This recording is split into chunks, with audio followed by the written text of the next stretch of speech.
everyone for being here today. Our invited guests are all engaged in a kind of soapbox derby towards us from their last speechifying occasion. So I promised them that I will speak very slowly. There's such a seasonal constancy to this remembrance. We so often have these astoundingly blue skies and full late summer sun. This is the backdrop to that tragic day in 2001 and to our now lengthening history of remembrances. Some things are very much the same, others quite different. In Rye, we feel a special need to remember publicly. So many good Rye people got up and went to work that day, only to perish in a maelstrom of hate. Other Rye people were first responders, or worked at Ground Zero in the aftermath, and fell fatally ill. Together, we remember them all. This is a constant. We will not forget the people. We will not forget the deed. We will not forget how our first responders sacrificed.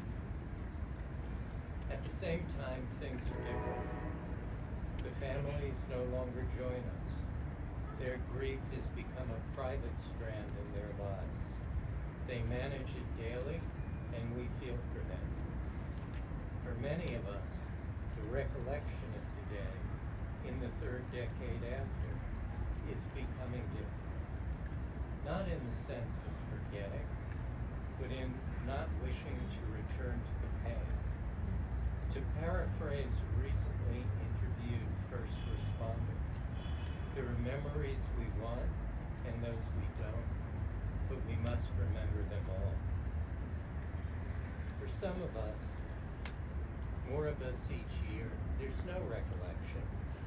Our young are by their age gifted with no experience of that day.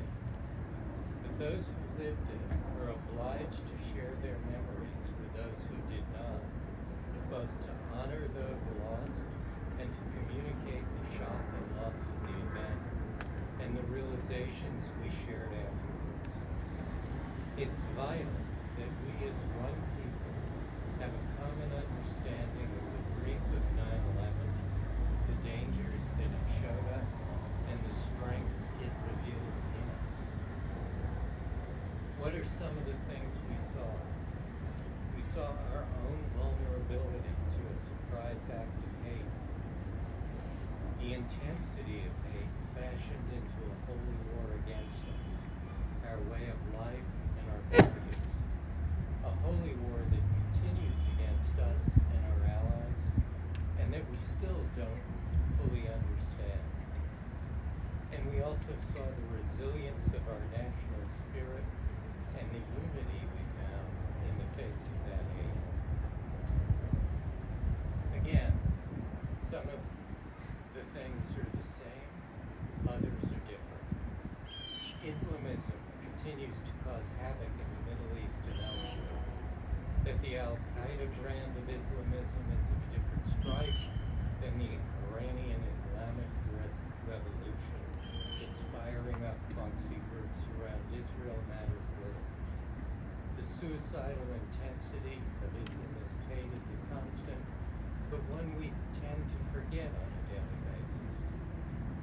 That savage fundamentalism is now accompanied on the global stage by a Russia seeking to recoup what its leaders think is its rightful destiny, peace and the Ukrainian people be damned, and by a behemoth China willing to skate along the fringes of confrontation.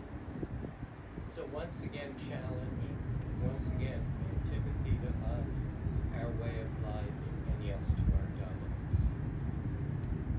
These challenges come as we appear divided as a people. We find ourselves riven by the fears that breed racism, anti-Semitism, and xenophobia. We're subject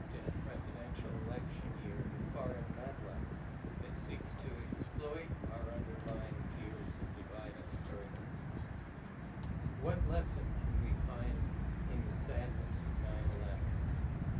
Out of 9/11 we united. Out of our many we became one. I believe, despite the challenges that face us today, we will endure even through this contentious time and again be united. Today,